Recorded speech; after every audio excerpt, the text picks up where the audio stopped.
Welcome, everybody, to Triple Play Fantasy, the fantasy football show to get you ready for Week 10. We're finally getting the crew back together. Feels great. Got a vacation last week. Happy to be back. So stay tuned as we get you ready to hopefully win, get in the playoffs, and make some money as well.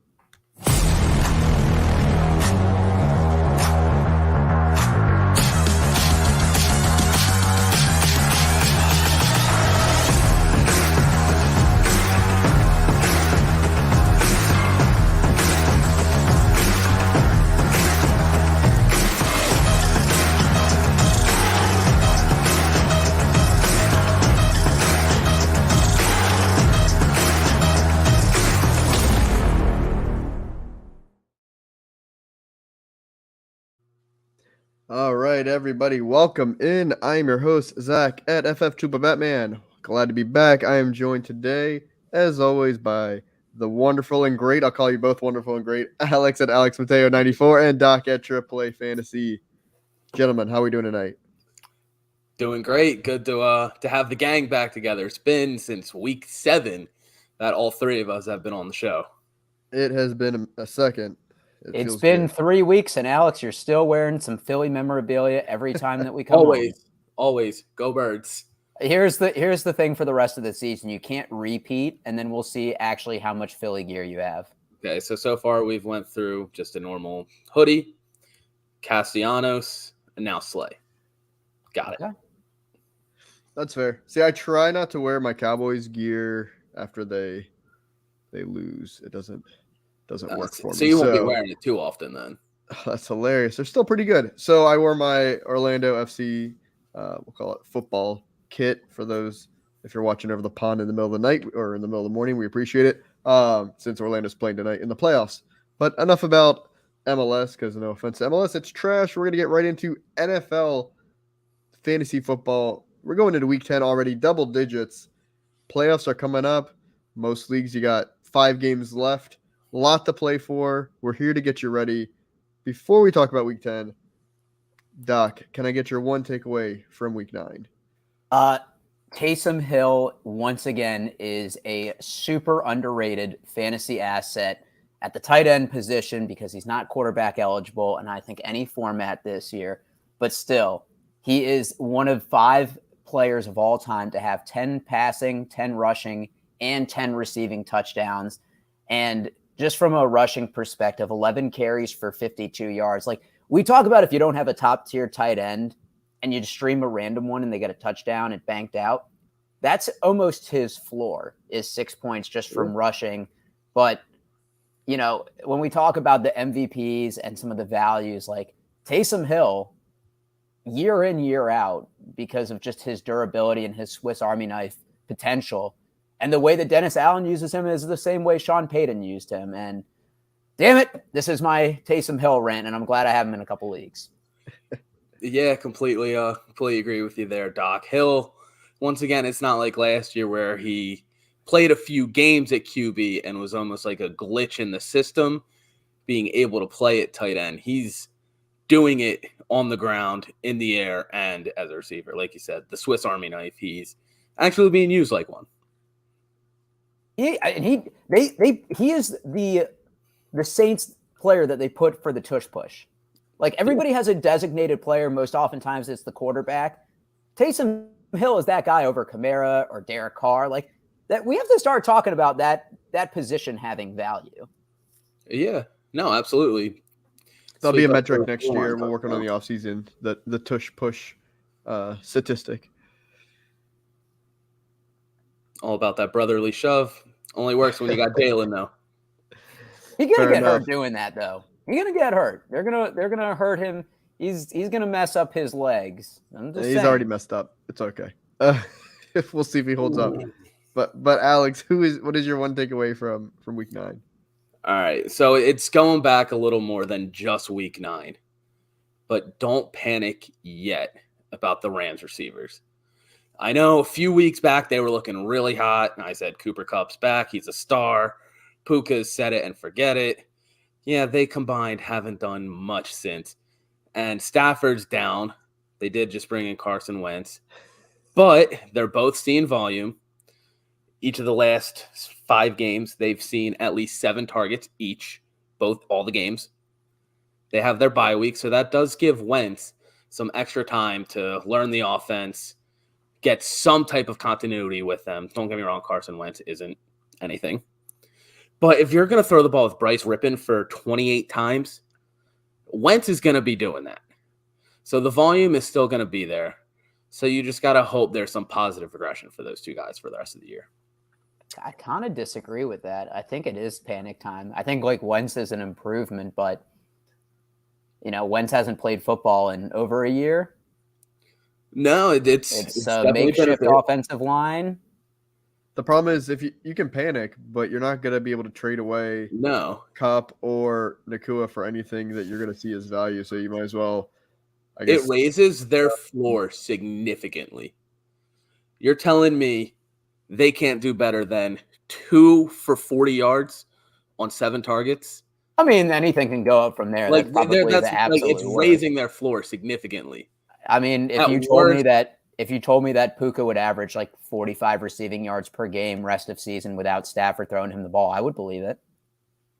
I think he's only done that once without Stafford. And that was obviously last week, but that's the only time in the last 5 games he's been under 40.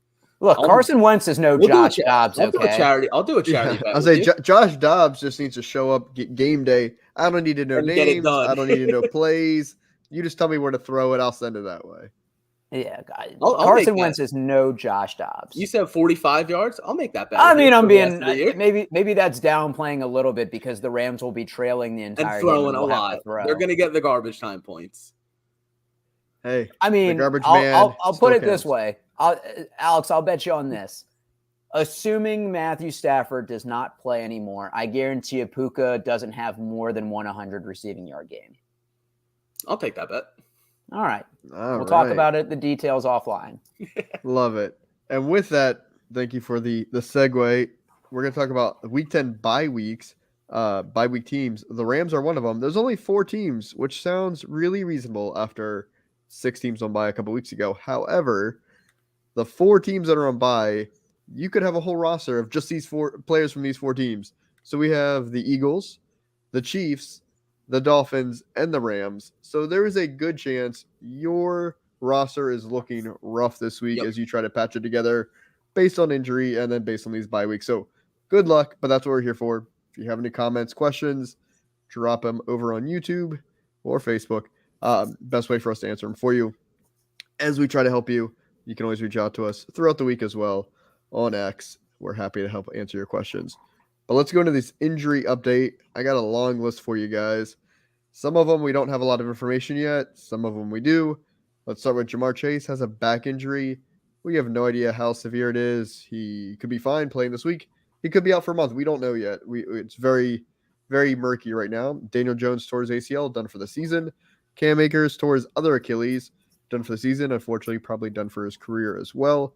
Wow, negative Nancy. I'm just being honest. Yeah. Cole Kmet, knee injury, plays Thursday night. Seems like he's going to play. We don't know yet. Also, Justin Fields with a thumb injury. Don't know if he's playing Thursday. They're kind of hinting like he could. Don't know yet. TJ Hawkinson, rib injury. Don't know his status yet. Justin Jefferson, hamstring. We obviously know he's been hurt. However, he can come off of the IR list this week. We don't know if they're taking him off yet or not. Deebo Samuel, shoulder injury, has been out for a little bit. He's expected to play this week. And then Drake London with a groin injury, held him out last week. And we think he might play this week, but we don't really know. So I'll start with Jamar Chase. How much of a concern do we have with this Jamar Chase mystery back injury? Like 2 out of 10. Yeah, I was about to say, until there's something more that comes out, you can't really panic or like feel relieved about it. You kind of just have to, almost in purgatory right now, just waiting to see what happens. And even if he was hurt, like it was obvious Joe Burrow has been hurt the entire season. And the Bengals weren't going to rest him. They're like, all right, we have our championship roster. Like, we're going to play people unless they really can't. So they're going to rush him. If he's on the field, you have to keep him in your lineup. All right. You have to take that risk. That's fair. And let's be honest, with the bye weeks and the other injuries, if he ends up not playing this week, I mean, you're kind of SOL anyway, Yeah. so hopefully you have a decent backup. Justin Jefferson, another amazing wide receiver. We don't know if he's coming back. Let's say he could be back. We don't know. Where do you rank Justin Jefferson for rest of season, whether we know or don't know, if he is even ever coming off the IR? I wouldn't rank him the rest of the season. I don't think he comes back. I think he wants to get paid. Yeah. If he comes off the IR and plays, he'll be a top 10 rest of the year just off of volume alone. Dobbs is going to target him heavily. I mean, but just think about it too. But Their the running chances back, of him their coming running back back they traded for, and their franchise quarterback for the last both 5 went years down. have both torn Achilles. If you don't think that's going through, Oh, his he mind, has no incentive to come back and play right now. He is absolutely none. it's not like a quarterback too, where you're trying to set a new like Justin Jefferson is already gonna get a record payday. Yeah. He doesn't have to do anything more to get paid. This is actually interesting. I think if you rostered him at this point, obviously after the injury news, it's probably pretty hard to get a fair trade for him. But at this point, with optimism coming back, I would trade him at this point. Yeah, yeah, I get it. On. You called me the pessimistic. You feel very pessimistic about Justin Jefferson, and I get it because pragmatically, stay healthy, go get paid. I feel optimistic for his wallet. What do you mean? No, that's fair. The only places I have Jefferson that I can think of is in Dynasty, so obviously I'm going to hold him. In redraft, I get it. I mean, until he comes off IR, you're just going to leave him on your IR spot anyway. So it's a non-issue. It's more you're just hopeful that he comes back, helps you get a playoff push. That's really the best you can hope for at this point. And finally, wanted to touch on Drake London. How frustrating is Arthur Smith? I mean, is he the most hated person for fantasy football right now? Like just consensus. Unless it you feels like roster nobody likes him. Other than the Johnny Smith managers. But other than that, I think this will be the first time I use this word on this show. He's a cuck.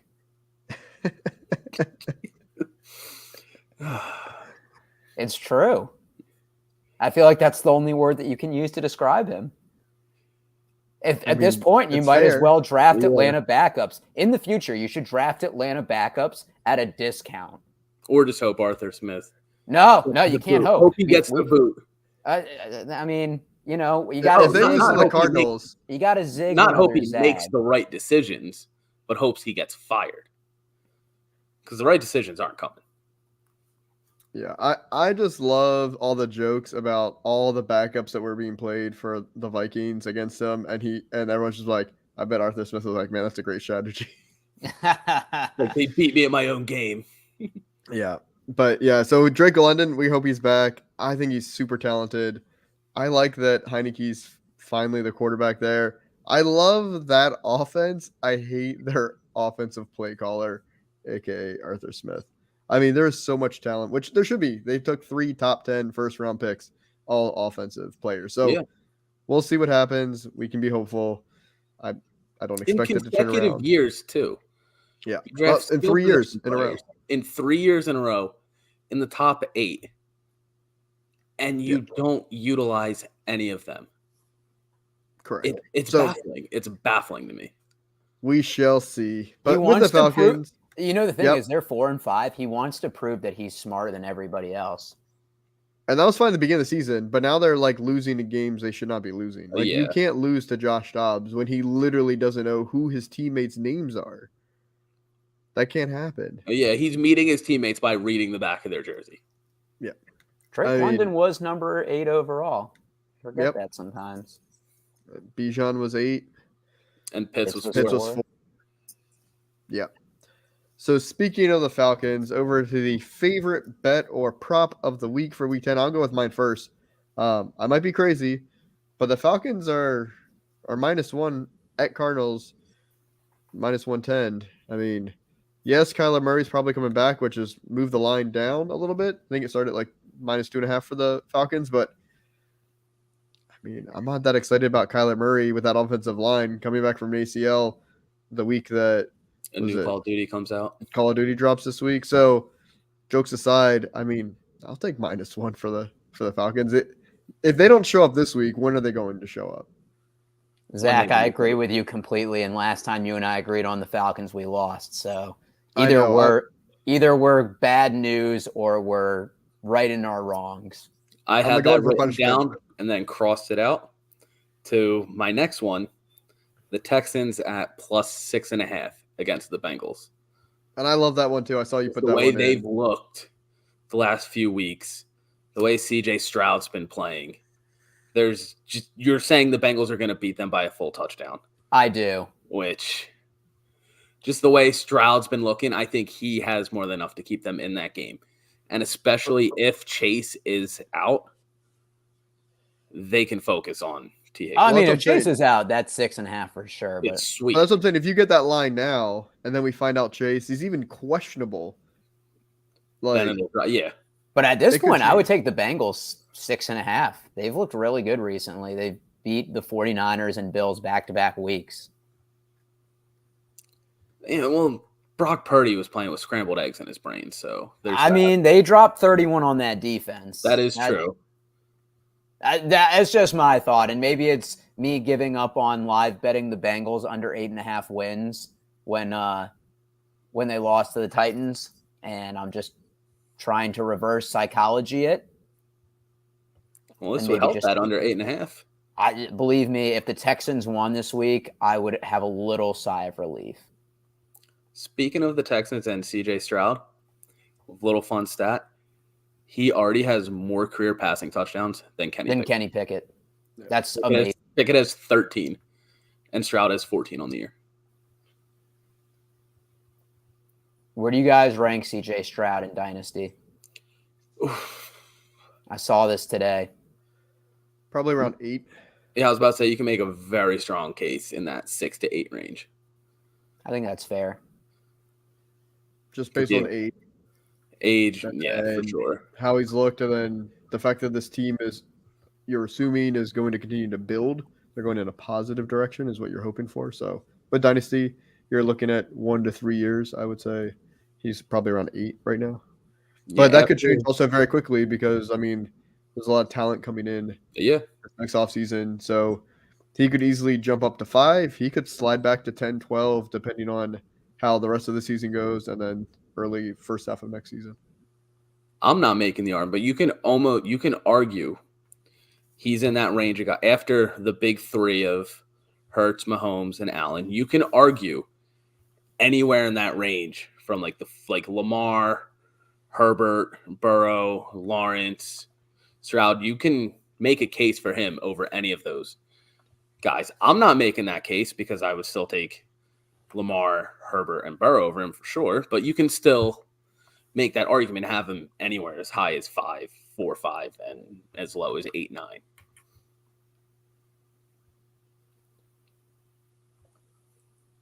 You could. Yeah, I can't I agree. I can't make that argument, but I understand some that would. Doc, what's your favorite bet? Zach, like I said, I'm sticking with the Falcons -1. Like there's not odds to jump off the table. Kyler Murray is coming back. We don't know how he'll look game 1. James Conner is coming back too. Like that's going to go. It's last year's offense, but it's essentially new. And I mean, they could limit Kyler Murray. And if Clayton Tune is playing, I don't care if James Conner is back. Clayton Tune looked awful last week. They put up 0. So even a field goal would cover it. What's crazy is I'm pretty sure the line on Sunday, before we knew Kyler was coming back, I think it was only -2.5 with Clayton Tune, I would assume, being the projected starter, unless Vegas already baked in Kyler. But then if they baked it in, why would the line move again once it was announced? So, I mean, -1 just feels really weird to me. It's such a trap, though, Zach. We're falling for it again. I'll be the sucker. I will try again. I'll try to right my wrongs, as you said. So we'll move on to our next segment, my favorite, real and spectacular or fake. So I'm going to give you a statement. You tell me if you believe it, if it's true, it's real and spectacular, or if you don't believe it, it's fake. Tank Dell is the best rookie wide receiver rest of season. So that would put him over Nakua, Addison, Flowers, JSN, Rice, etc. Real and spectacular or fake? Alex, I'll let you go first. Wasn't this your guy? Yeah, Or was that Nico Collins? I know you had no, some Texans. it was receivers. Collins. It was Collins early on. But Ooh. the thing is, this Ooh. past week, Tank Dell had 6 grabs for buck 14 and 2 tuds on 11 targets. The previous 3 games, he saw a total of 11 targets. So it's tough to say that he's gonna be that guy when the volume hasn't been there for the majority of the season, that 7, 8, 9 range target. If he stays in that 7 to 10 targets per game, then he'll be more efficient than Puka. But right now, Puka still has that volume on his side. He's earned those targets and has been consistently, even when Cup came back. No matter who was throwing the ball, it's still tough to bet against Puka for the rest of the year. Yeah, I'm saying that's fake. I think it's Jordan Addison averaging almost 8 targets over the last 5 games. I think Dobbs is, we all assumed Jaron Hall would be the starter in the short term. And obviously he got concussed in the first half. But I think Josh Dobbs isn't too far removed from Kirk Cousins this year in terms of supporting viable fantasy players. And, KJ Osborne got a concussion of his own. We obviously talked about the uncertainty of Justin Jefferson. So Jordan Addison is slotted for an every down role. And, if Hawkinson doesn't play, if he ends up missing a game, there's not many mouths to feed. Cam Akers got hurt. So really not allowed of mouths to feed. It's gonna be him and Ty Chandler just duking it out for touches. And that's what your whole premise of that, the stable volume. So I completely agree with you what that Addison's floor and ceiling should be safer than Dell's moving forward the rest of the year. All right, on to the next one. Redraft leagues should not have trade deadlines in the regular season. Real and spectacular or fake? Completely agree. They should have trade deadlines. You think they should? Yeah. Tell me why they shouldn't. Because it's a game. Oh, okay. We're playing it. We're playing a game. Okay. You have the best team. That's an awful first argument. You have the best. It's just a game. You have the best team all the way out. Your guys get hurt. It shouldn't be like teams just giving away players. So I understand where the argument to have them, where if like the team in last place is just like dumping all their guys to the team in first. But at the same time, I feel like there shouldn't be a trade deadline. Okay. Zach, no, I said a trade deadline before the regular season. So you would still when the regular season ends, no more trades. You can't make trades in the playoffs. Then that I do. That I agree. I think I'm going to be in the middle from there. So I will go, and I think ESPN standard trade deadline. We're going into week 10. It's before like week 12, right? That sounds correct. Right around Thanksgiving. Yeah, ESPN has now updated it to where they have a standings glossary where you can see if you've clinched playoffs, if you've clinched a bye, clinched number 1 seed, or clinched elimination. If you're eliminated, you should not be trading people. So I think that in itself would be prohibitive of a trade deadline. But I think it provides a sense of urgency. I think a lot of trades that I'm in, trades aren't happening on a frequent basis. And it almost has to help you plan. Like, do you need a backup quarterback? Well, how is your running back depth? Because if you're saying, hey, we can't trade before playoffs, but 9 out of 12 teams still have a chance, but after this 1 week is over, then it's only 8 out of 12. You're limiting your trade partners. Yeah, I agree. I like that premise. Yes! 2 against 1 now. You said what I said, just I commission a league. We have a trade deadline. I was just putting out the statement to see how you all felt. I did not say that this was my belief. Just putting it out there. So you're engagement farming. No, I am just a man of the people trying to bring up a topic that people care about. You remind me of this one guy on Twitter I'll tell you about off air. You put in the private comments. But all right. No, I think you should have a trade deadline. Where you want to put the trade deadline, that's between you and your league, and you'll know your league setting. How often does your league trade? I don't believe in vetoes. if there's collusion, you're out of the league. Everyone should be an adult and be able to manage your own team. But yeah, I think trade deadlines aren't a bad idea. You just have to decide as a league when's the best time for your league to do them. Yeah. All right, my last statement for you all. If you think you are a playoff team, now is the time to pay attention to the week 5 through 17 schedule of your players. Real and spectacular or fake? Real. Agreed. You play to win. People like Travion Williams. Travion Williams might be the only RB1-ish upside that like we don't talk about what happens if Mixon goes down. You should be looking at the defenses so you can have good matchups. You should be playing defense against other people and picking up people so they can. It's a chess, not checkers move. No, I agree. I completely agree with you there. So for me, I feel like week 10 might be like unless I'm like undefeated, maybe one loss, and like I am pretty much guaranteed to make the playoffs, I'm probably not quite making any moves. I'm gonna wait, like you said, that your trade deadline, let's say it's in 2 weeks. That's when I really want to look at it. If I think I'm making the playoffs or if I need that push, because so much can change. I mean, let's see. I know you're a 49ers fan. Imagine if one of your best 49ers defenders gets hurt, because that defense it is will not happen. great. What do you mean? It's going to happen.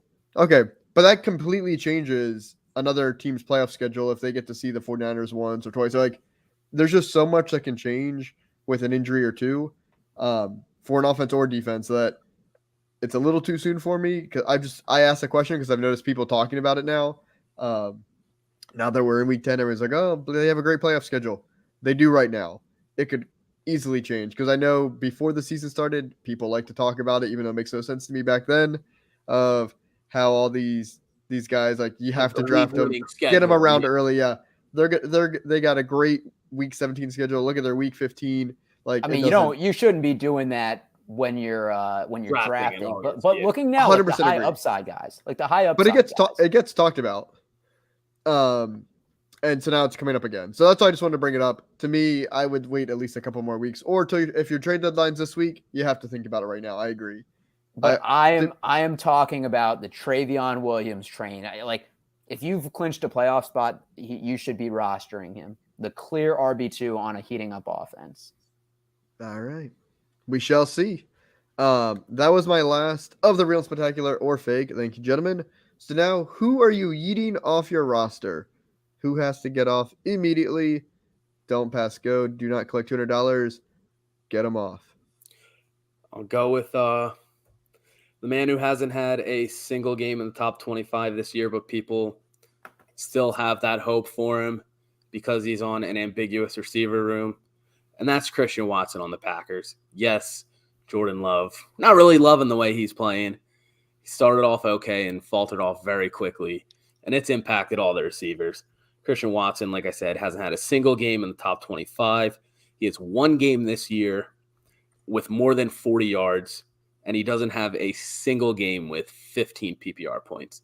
If he's on your team at this point, he's a roster clogger. You know what? I still have him in my guillotine league. All I need is 180-yard touchdown for me to justify picking him. If only he could stay on the field. So a guillotine league is you start out with 16 people. After the first 3 weeks, the person with the lowest cumulative score gets dropped. Their players become free agents. Then after that, each week, the lowest score gets dropped. Their players become free agents. So there are 9 people left, and I still have him because if he catches an 80-yard touchdown, that could essentially make me safe for a week. And is it is yours a best ball format or? No, you have to set your lineup. So like I started him last week, but like I've been alternating between starting him or putting him in my bench. But the thing is, as there's less and less teams, your rosters get better and better. So. He would be, if you make another week, he would be someone I would absolutely cut bait with. It's fair. I'm just gonna wait till the end of the season because I don't like the victory lap. But I remember during the draft season saying like I thought he felt like a reach. Like I want nothing to do with him in his ADP, and everyone's like, oh no, he's wide receiver 1.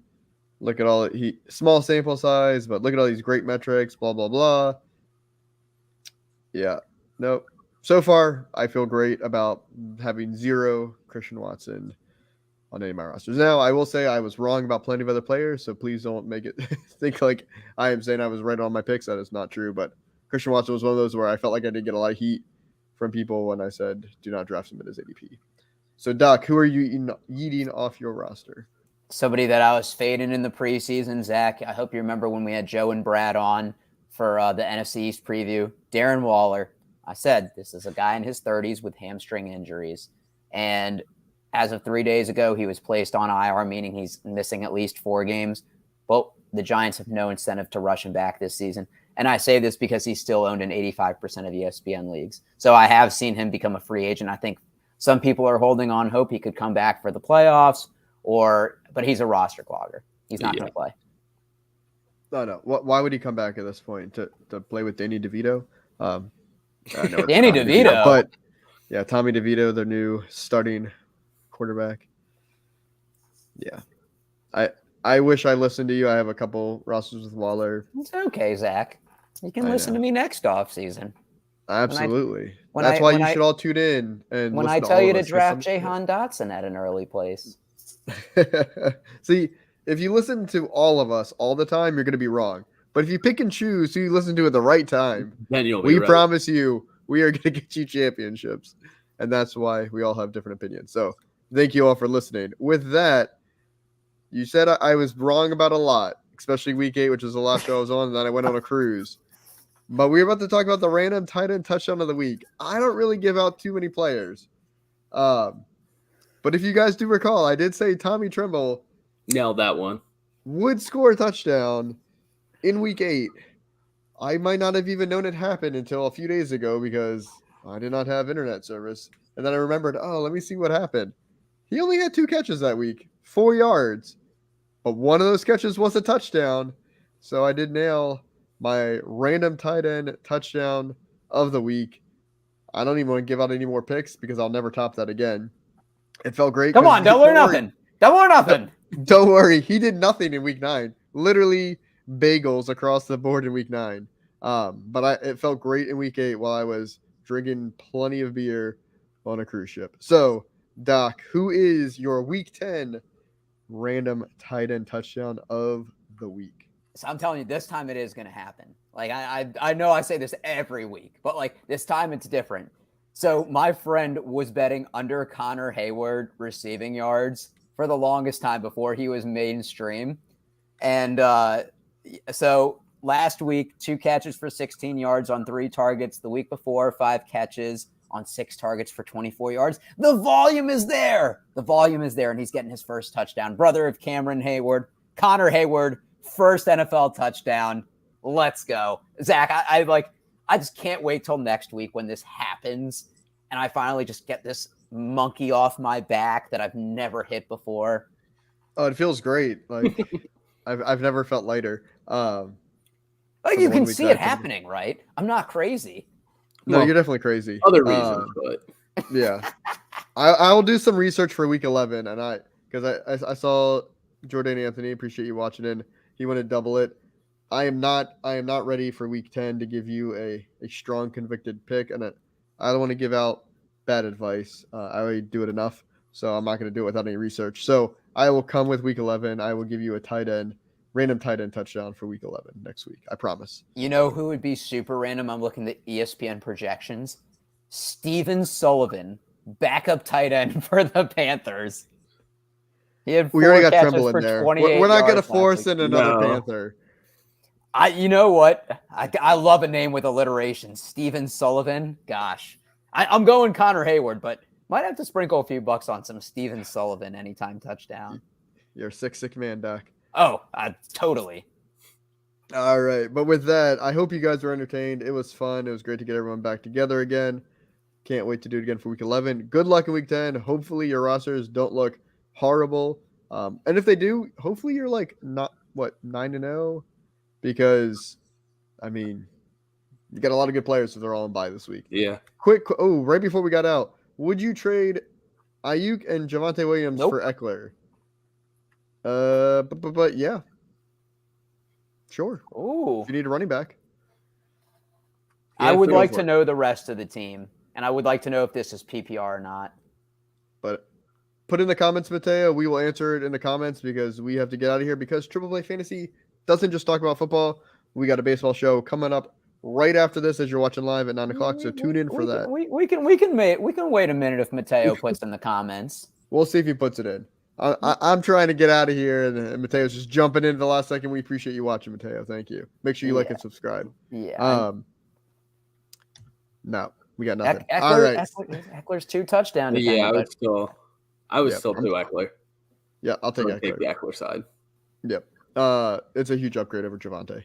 So with that, guys, thank you all. Good luck in week 10.